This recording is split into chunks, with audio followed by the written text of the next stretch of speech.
Nesse momento, eu gostaria de passar a palavra para o professor Pedro Martins.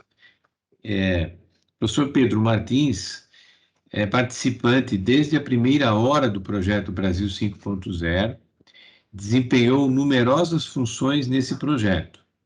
É ex-CEO da Mercer e Rei Group, é conselheiro e consultor com 41 anos de atividade em 26 países, palestrante e professor em 16 universidades, em 5 continentes, durante 37 anos.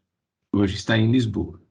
Referência internacional na transformação de estruturas organizacionais e modelos de gestão agile, produtividade e performance exponencial, com gestão de pessoas com alto impacto econômico e educação executiva premium, mestre em psicologia organizacional e doutor em administração. Então, nesse momento, eu passo aí a palavra para o Pedro Martins. Muito obrigado, Francisco. Bom dia a todos. Realmente o tema que eu trago aqui para trabalhar é um tema interessantíssimo. Todos vocês ouvem diariamente essa palavra agile e muitas vezes fora do contexto em que ela foi criada, não é? Ela não é assim tão recente quanto isso. Foi criada em 2001 pelo Manifesto Agile e basicamente quando o grupo de pouco mais de 20 desenvolvedores de software criaram esse manifesto Agile, foi com a intenção de não ter retrabalho na gestão dos seus projetos. Eles verificavam que depois de desenvolverem um projeto durante 6 meses e o entregar ao cliente, a quem fez a demanda, muitas vezes o cliente tinha mudado de ideias e eles tinham um retrabalho enorme. Então eles criaram esse conceito Agile exatamente para que as entregas fossem mais curtas. Eles até diziam que era para errar mais rápido, para corrigir mais rápido. E para isso eles criaram alguns critérios, entre eles trabalhar com foco no essencial, sem ir ao supérfluo, fazê-lo com simplicidade, fazê-lo com grupos que fossem multi-skills, polivalentes, mas empoderados, envolver o cliente em todas as etapas desses processos de criação, de inovação, etc. E essa foi a origem, digamos assim, do conceito. Então, muitas vezes nós usamos o termo agile para significar rapidez e não tem necessariamente a ver com o termo de rapidez. Agile tem, sobretudo, a ver com o termo de simplicidade, de ir ao essencial. Esse é o que é o nosso conceito. Mas isso criou novas organizações, criou novas formas de trabalhar e também exigência de novas competências. Essas competências são de duas ordens de grandeza aparentemente paradoxais. De um lado, temos as competências relacionadas com a mentalidade agile, que são competências soft, que é o ser disruptivo, ou seja, estar aberto a uma ruptura de lógica de pensamento, a uma inovação radical. Ser experimental, isso é muito importante porque nós tradicionalmente seguimos linhas de pensamento baseadas nas nossas experiências anteriores. E o ser experimental é exatamente estar aberto a novas experiências, é abraçar o desconhecido. A questão do empoderamento também é muito importante. Quando lerem o nosso PDI, vão ver que nós, por exemplo, não temos um nível intermédio, um nível intermediário de liderança, porque nós assumimos que esse PDI já foi desenvolvido para uma organização agile, com uma transformação digital madura, em que basicamente existem dois níveis hierárquicos na organização. O C-Level, que é o nível estratégico, que em vez de mandantes passam a ser servidores, não é? Ou seja, geram as condições para que os grupos empoderados possam trabalhar. E os grupos empoderados, multi-skills, etc., que nós chamamos squads, são grupos em que as funções de liderança são de natureza funcional. O Scrum Master, que são basicamente líderes que garantem os ritos e os modelos, digamos assim, de agile, de trabalho agile, e os Product Owner, que são os representantes do cliente dentro desse grupo de trabalho e que garantem o grupo focado no essencial, naquilo que são as demandas reais do cliente, sem qualquer diversidade. E qualquer pessoa dentro desse squad deve estar habilitada a desenvolver uma destas funções, razão para a qual essas funções são muitas vezes rotativas. Naturalmente tem de ser colaborativo não só no desenvolvimento do trabalho, mas também na aprendizagem com os próprios erros desse squad. A flexibilidade é fundamental. Isso é um erro clássico hoje nas organizações mais xiitas, na aplicação dos ritos do Scrum, do Agile, etc.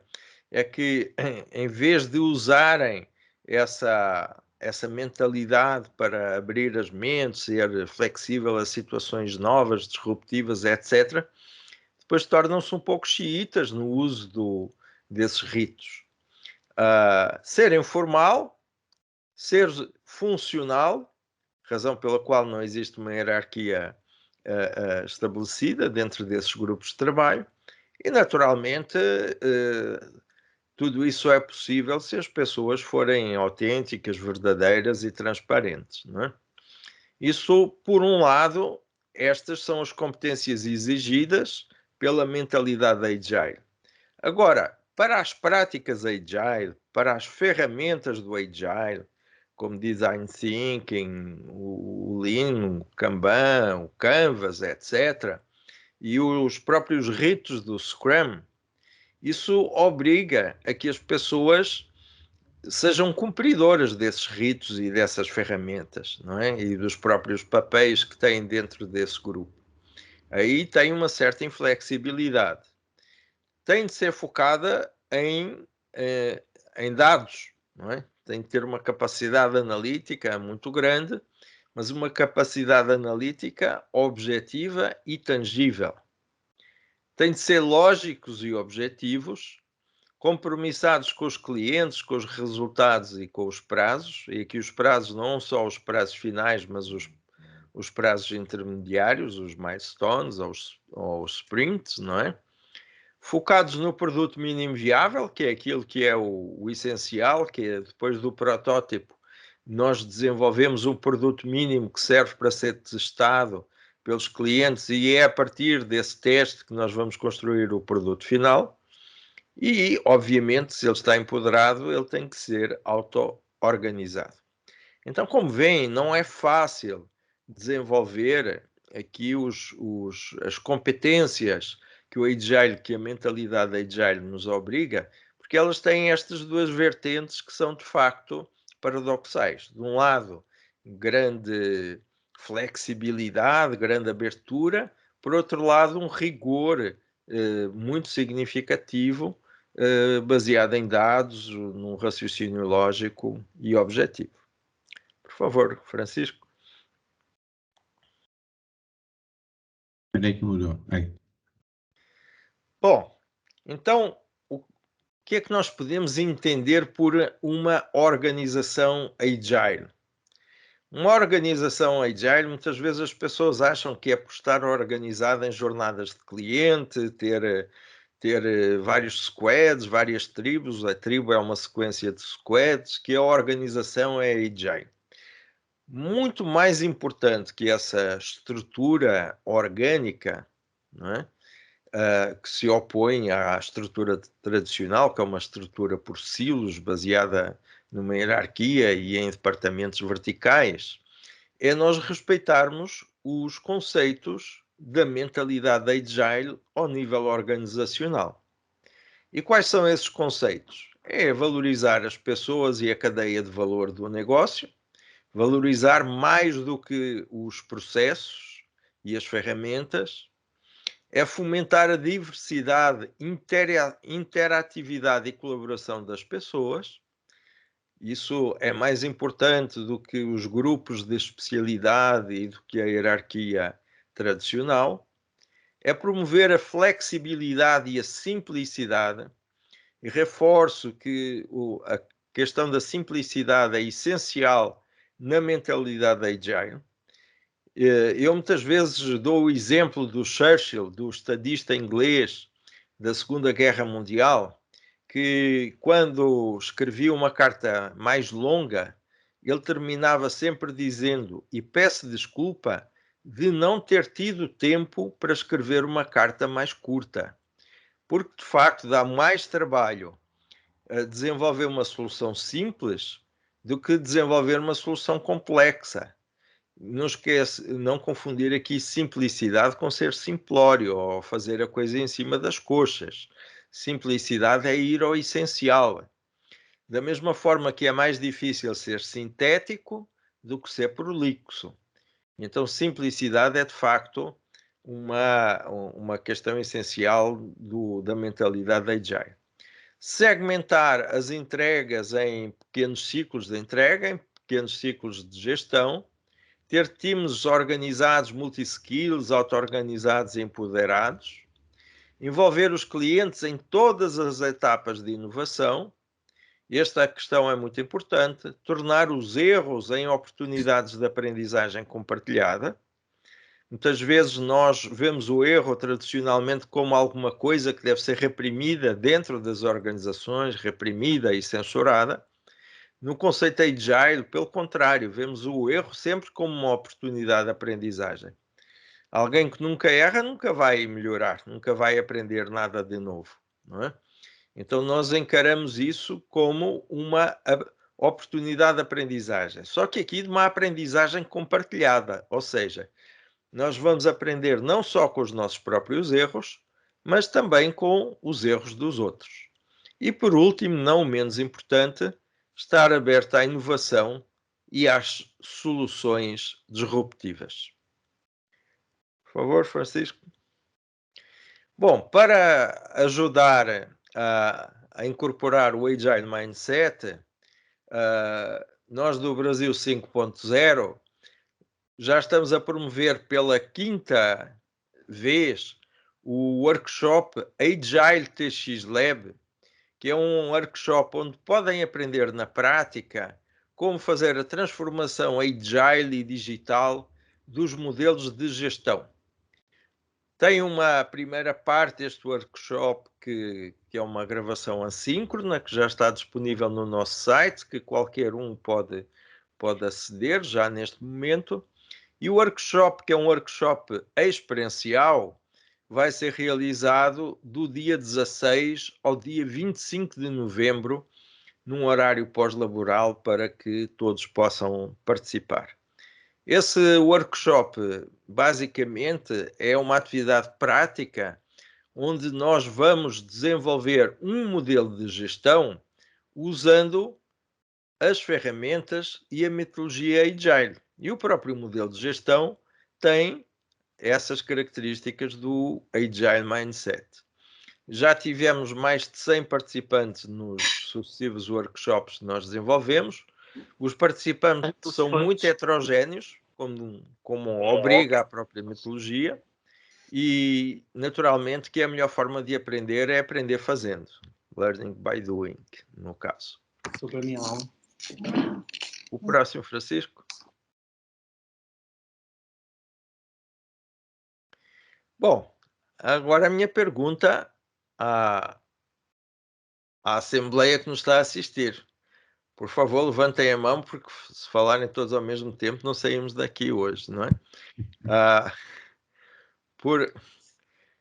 Vocês dominam este fundamento? Agora digam se dominam totalmente, se precisam aperfeiçoar os seus conhecimentos ou se acham que não dominam o conceito do Agile Mindset. Gostaria de ouvir a vossa resposta.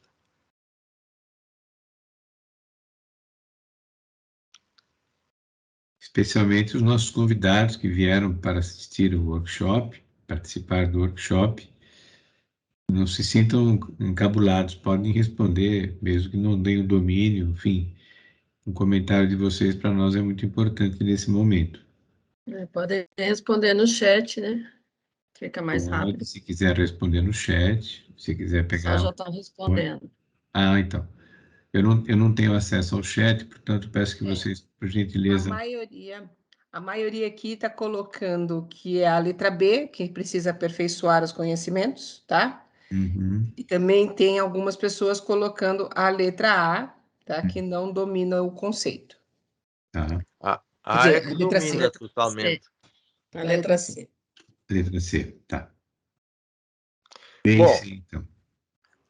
aqueles que precisam de aperfeiçoar ou que não dominam, nós recomendamos não só a leitura do PDI, do Plano de Desenvolvimento da Pessoa 5.0. A Pessoa 5.0 é um persona que nós criamos exatamente para representar os dois tipos de público a que se destinam essas ações de desenvolvimento, que é o C-Level, portanto, a diretoria das organizações, ou qualquer outro colaborador de qualquer outra organização. Nesse PDI, vocês, como o Francisco disse logo no início, vocês vão encontrar a identificação de algumas dores, ou seja, necessidades mais típicas das organizações, qual é que é a consequência, o resultado da superação dessas dores, dessas necessidades. Nós fazemos isso para os dois níveis dentro da organização, C-Level e colaborador, e depois apresentamos N sugestões de ações de desenvolvimento que vocês podem fazer. No final desse PDI, desse Plano de Desenvolvimento Individual da Pessoa 5.0, vocês têm uma metodologia para identificar que ações é que vocês individualmente precisam de desenvolver. E a partir daí vocês fazem o vosso plano de desenvolvimento personalizado, não é? De vocês mesmos. Aí vocês estabelecem metas anuais, etc., que visam exatamente a incorporar este fundamento no vosso dia a dia. Isto, como eu digo, independentemente das outras ações que nós apoiamos através da aula assíncrona, que eu referi, que são 9 vídeos, e do workshop que nós realizamos regularmente, o quinto vai ser realizado agora em novembro. Por favor, a próxima, Francisco. E aqueles que já incorporaram parcialmente, já aplicaram provavelmente. Aqueles que ainda não incorporaram este conceito pretendem aplicá-lo nos próximos 6 meses, 12 meses, 24 meses, ou acham que isto é um modismo que não veio para pegar e, portanto, não vamos dar a devida importância? Qual é a vossa resposta? E, novamente, como sugerido pela Kênia, né, pelo chat, a Kênia faz a leitura e nos passa o sumário. Eu tenho uma pergunta, Pedro. Por favor. É possível, por exemplo, mesmo que a organização ainda não esteja nesse modelo Agile, a pessoa incorporar esse modelo Agile para ela, para as atividades que ela desempenha dentro da empresa e talvez aí levar uma transformação para o seu departamento? Sem dúvida, porque repare, esta mentalidade é uma mentalidade independente da organização. Nós usamos essa mentalidade no nosso dia a dia, nas nossas relações com a família, com os vizinhos, com os amigos. Então, se nós partirmos daqueles conceitos que eu disse, que é nós estarmos focados no que é essencial, estarmos focados na simplicidade, não estarmos hierarquizados, nós estarmos realmente preocupados em envolver sempre o nosso cliente, e aqui o cliente é um conceito bastante amplo, não é? Que nós temos que incorporar na nossa tomada de decisão. Nós já estamos sendo agile, já o podemos desenvolver. Muitas vezes o que é que acontece? Quando as organizações, por alguma razão, não adotam esta cultura e a pessoa quer adotar, naturalmente que vai chegar a um ponto que a pessoa se sente um pouco desenquadrada da sua organização. Mas isso não a vai impedir de desenvolver esta mentalidade em várias atividades pessoais que o pode fazer. Por exemplo, ser disruptivo. A pessoa planeja o seu final de semana e basicamente tem um pensamento cartesiano. Vai para a praia, leva a bola se tiver sol, leva o baralho de cartas se tiver chuva, por exemplo.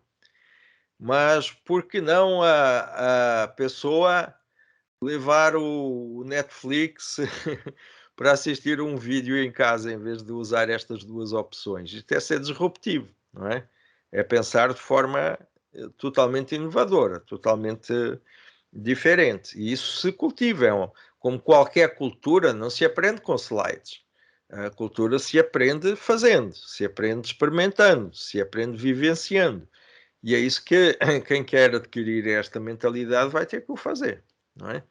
Vai ter que mergulhar em situações que tenham aquelas características que eu referi e vai fazê-lo tantas vezes que adquire naturalmente essa mentalidade. Depois não é capaz de pensar de outra forma.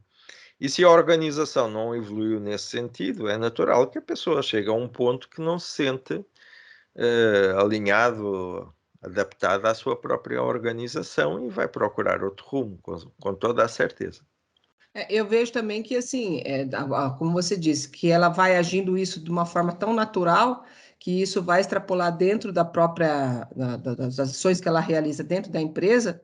E talvez, eu acredito, né, mais nesse sentido de que as pessoas vão começar a notar que ela tem um diferencial e ela pode até realmente ter aí um crescimento dentro da própria empresa e a empresa se interessar também para adotar esse tipo de comportamento, né? Sabe, esse reconhecimento, se a maioria da organização não tem essa mentalidade, nem sempre ocorre. Temos de ser realistas. Muitas vezes essa pessoa pode ser vista como uma pessoa estranha à organização, não é? Imagine, por exemplo, um líder que empodera o seu grupo quando a organização é toda ela extremamente hierarquizada. Imagino uma organização que privilegia a superespecialização quando a pessoa privilegia exatamente a multitarefa, ser multi-skill, etc. Imagina a organização em que manda quem pode e obedece quem tem juízo e a pessoa quer tomar a iniciativa, quer ser disruptiva. Não vai ser, obviamente, uma pessoa benquista dentro da organização. Então, nada disto é a receita de bolo. Obviamente, cada caso é um caso diferente, mas temos que considerar que a organização só se torna agile e os agilistas só são benquistos dentro de organizações que têm, no mínimo, um apreço por esta mentalidade, não é? Agora, naturalmente que a pessoa que quer desenvolver isso não vai ser um kamikaze, não se vai expor dentro da organização e tentar, digamos assim, uma, uma atitude mais xiita, digamos assim, mais radical na imposição desta mentalidade. Ela vai ter que, num primeiro momento, ser conciliadora de níveis de maturidade diferentes sobre o tema, etc. E depois, gradualmente, aí sim, acredito que a organização vai evoluir. Mas a pessoa Quênia? Contratar um agilista para ir para uma organização de silos hierarquizada, com uma hierarquia tradicional, etc., esse agilista se vai sentir mal.